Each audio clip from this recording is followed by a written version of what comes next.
Like the first song I actually gave them was "Fuck My Car."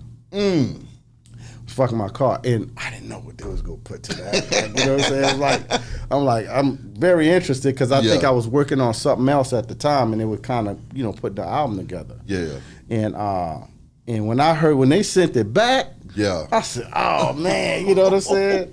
So on that album, man, C came to me and he said, Joe, I never really work with any other producers, you know what I'm saying? He said, man, and because I met C in digital services like in 92 or something like that. Yeah. And he walked into the session when I was working on Ghetto Boys, and he was like, man, this shit crazy, dog. Like, hey, man, the guitars and shit, dog. Like, say, man, man, how you get that shit to sound like that, dog? Like, man, them organs, man. You know what I'm saying? And he was at the studio at the time working on the remix to Pocket Full of Stones. My God. Right? Yeah. And Roger Taus, not Roger Troutman, Roger Taus, he played bass. He had a certain unique sound of playing bass. Yeah.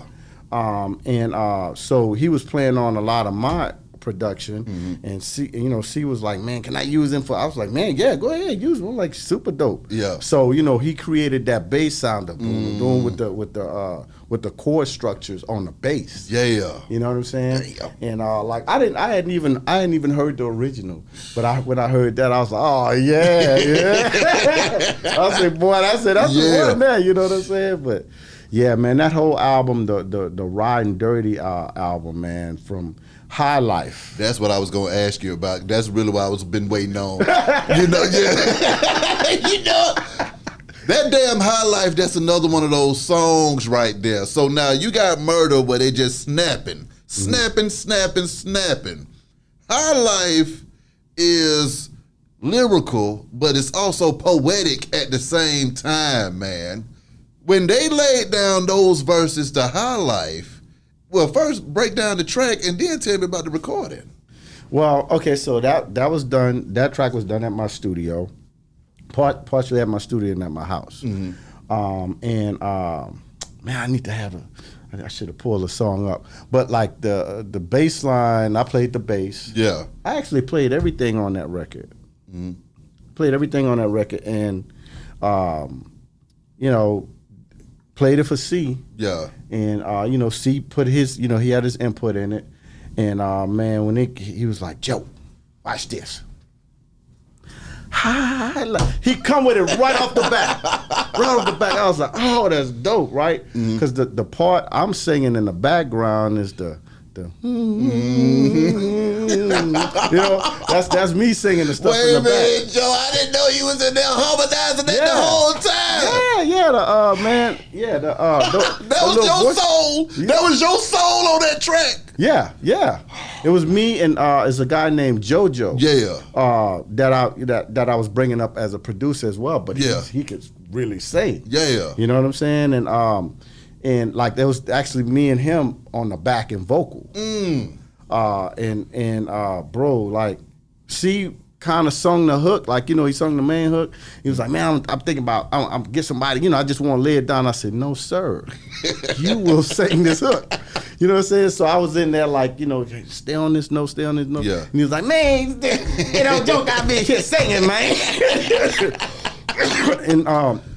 And once he kind of felt comfortable, you know what I'm saying? Like he started singing. I'm like, dude, your voice is dope. My God. You know what I'm saying? Your voice is dope.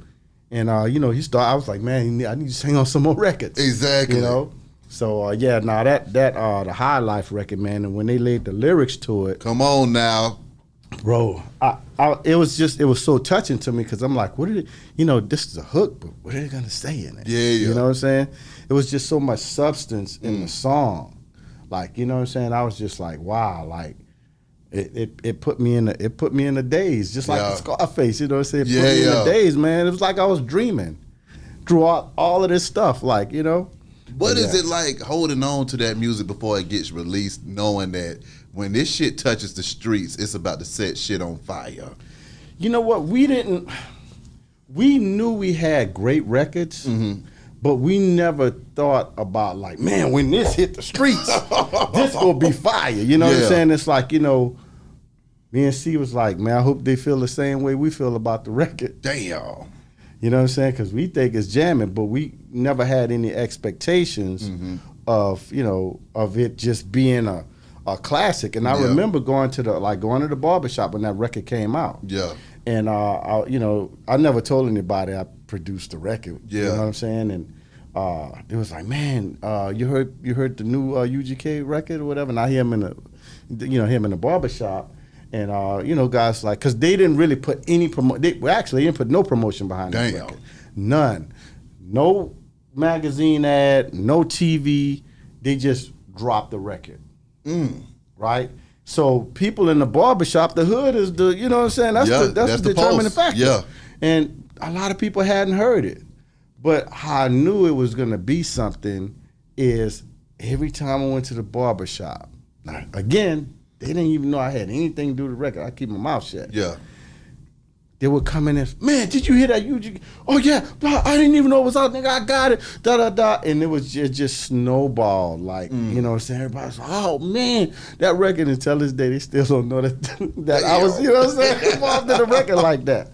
Okay, Joe, when you look at Riding Dirty, man, and y'all are crafting that album, and then you working with UGK and yourself, what do you think it was about y'all that allowed y'all to transcend the test of time and also exemplify greatness at the same time? We did music from the heart. Okay. You know, we didn't follow any trends or anything like that. Pimp C had a certain style of music. I had a certain style of music. We meshed it together, and it was no expectations of what it was supposed to be. It was what it was gonna be when it's out there. It's just, you know what I'm saying? It's just whatever it's gonna be that's what it's gonna be. That's right. You know what I'm saying? So, you know, and you know, just putting that album together, man. It was just, C had a certain spirit about him. C had a certain spirit about him, and it was almost kind of like when we did these records, he made sure that everything was where it was supposed to be. You know, even if you heard like little glitches in his vocal or whatever, I couldn't hear a lot of that stuff. You know what I'm saying? Because you know what I'm saying. I'm like, man, until you know, it got so tedious sometimes where I was just like, I said, do you think that's really gonna make a difference if you say this here or whatever, right? And I would say this here, and we used to always crack up in the studio with this. I'd be like, I said, you know what? I said, man, you know that little guitar piece that we took out? I said, you know, we left in? I said, you know what, man? There gonna be people saying, hey, you know what? You know why I didn't buy that Riding Dirty album? That one little guitar part. We used to always joke about it. I'm like, it's not a big deal, bro. Yeah. Like, just leave it there. It's a feel. That's you know right. what I'm saying? It's a feel, you know? Yeah.